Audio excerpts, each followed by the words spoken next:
जय माता जी की प्रिय दर्शकों, मैं वसंत बारट मेरे YouTube चैनल पे आपका स्वागत करती हूँ और माँ जगदम्बा एवं परमपिता परमेश्वर से प्रार्थना करती हूँ कि आप भी अपने अपने स्थान पर सकुशल पूर्वक समृद्धिमय और सुखमय जीवन व्यतीत करें, ऐसी मेरी माँ से प्रार्थना है। अगर आपको मैं गीता का जो 7वां अध्याय और महात्म्य सुनाने जा रही हूँ वो सुन के आपको अच्छा लगे तो वीडियो को लाइक करें, शेयर करें और क्या करें,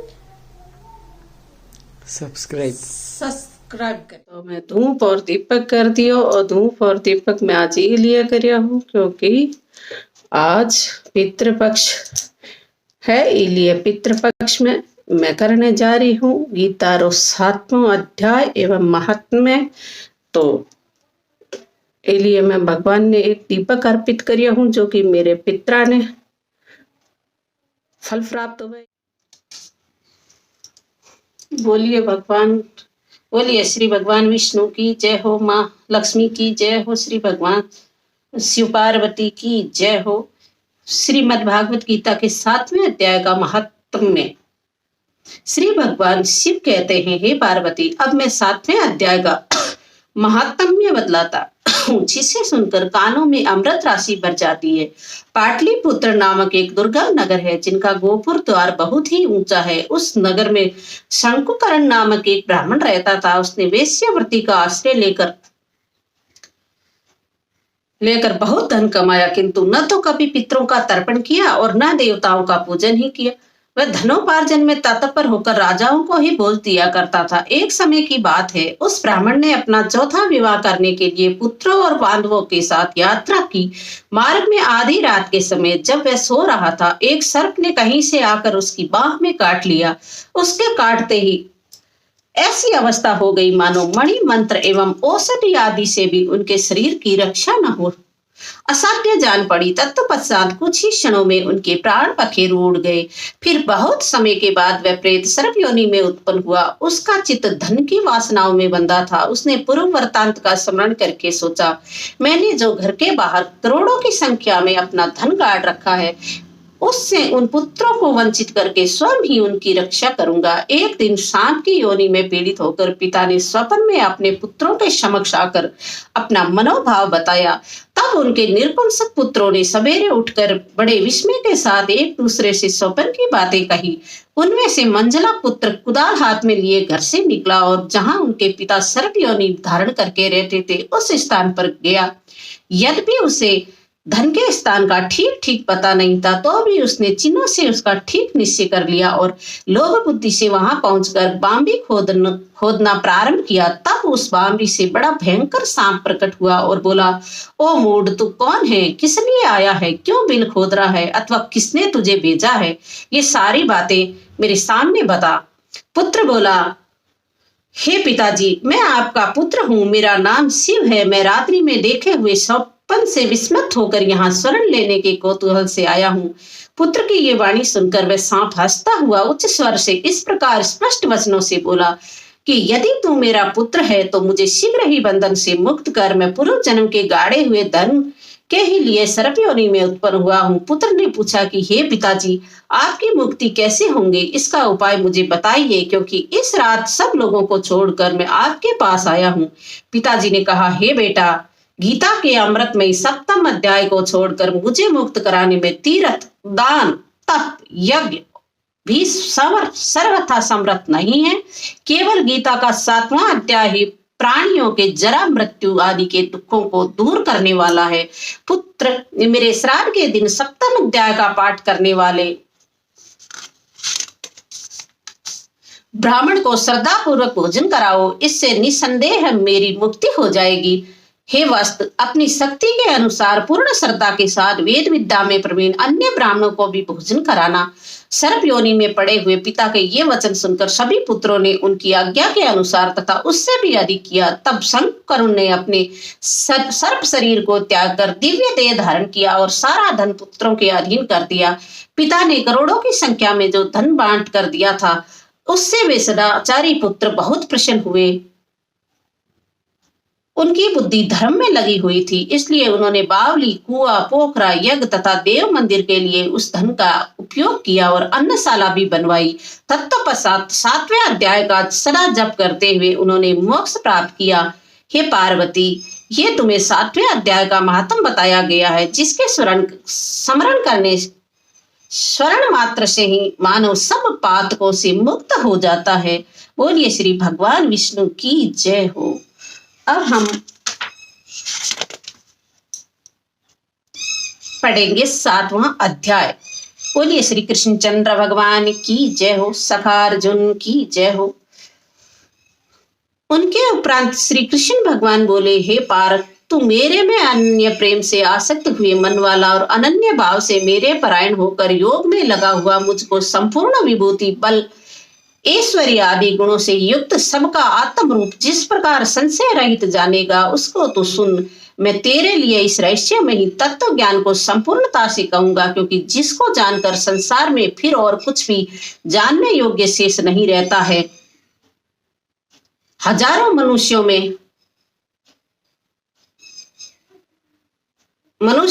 में कोई भी मनुष्य मेरी प्राप्ति के लिए यत्न करता है, और उन यत्न करने वाले योगियों में भी कोई ही पुरुष मेरे परायण हुआ मेरे को तत्व से जानता है, अर्थात मर्म से जानता है। हे अर्जुन, पृथ्वी, जल, अग्नि, वायु और आकाश तथा मन, बुद्धि और अहंकार भी ऐसे ये 8 प्रकार से विभक्त हुई मेरी प्रकृति है। ये 8 प्रकार के भेदों वाली तो अपरा है, अर्थात मेरी जड़ प्रकृति है। और हे महाबाहो, इससे दूसरी को मेरी जीव रूपा परा अर्थात चेतन प्रकृति जान, क्योंकि जिससे ये संपूर्ण जगत धारण किया जाता है। हे अर्जुन, तू ऐसा समझ कि संपूर्ण भूत इन दोनों प्रकृतियों से ही उत्पत्ति वाले हैं, और मैं संपूर्ण जगत का उत्पत्ति तथा प्रलय रूप हूं, अर्थात संपूर्ण जगत का मूल कारण हूं।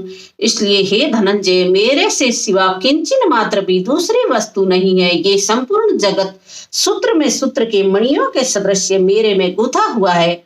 हे अर्जुन, जल में मैं रस हूं तथा चंद्रमा और सूर्य में प्रकाश हूं, और संपूर्ण वेदों में ओंकार हूं तथा आकाश में शब्द और पुरुषों में पुरुष तत्व हूं। पृथ्वी में पवित्र गंध और अग्नि में तेज हूं, और संपूर्ण भूतों में उनका जीवन हूं, अर्थात जिससे वे जीते हैं। पर मैं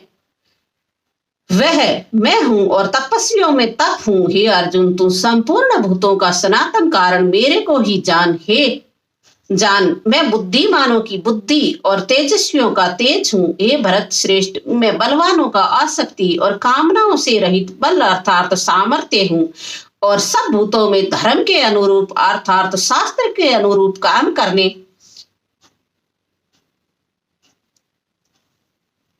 शास्त्र के अनुकूल काम हूं। और भी जो सत्व गुण से उत्पन्न होने वाला भाव है, और जो रजोगुण से तथा तमोगुण से होने वाला भाव है, उन सबको तू मेरे से ही सुनने वाले हैं, ऐसा जान। परंतु वास्तव में उनमें मैं और मेरे में वे मेरे में नहीं है।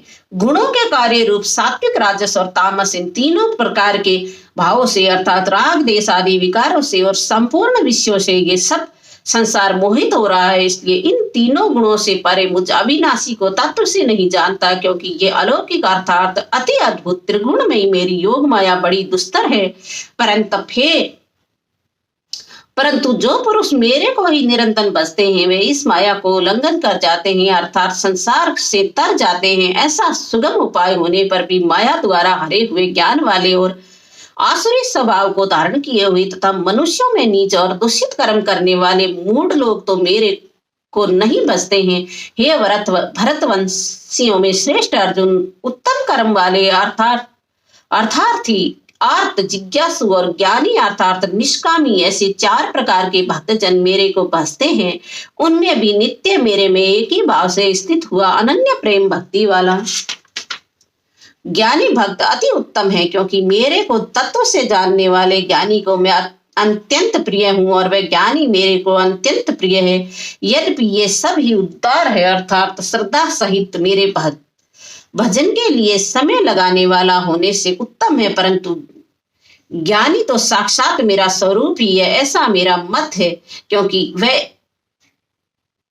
स्थिर बुद्धि ज्ञानी भक्त अति उत्तम गति स्वरूप मेरे में ही अच्छी प्रकार स्थित है, जो बहुत जन्मों के अंत के जन्म तक तत्व ज्ञान को प्राप्त हुआ ज्ञानी सब कुछ वासुदेव ही है, अर्थात वासुदेव के सिवा अन्य कुछ ही नहीं है। इस प्रकार मेरे को भजता है वह परमात्मा अति दुर्लभ है।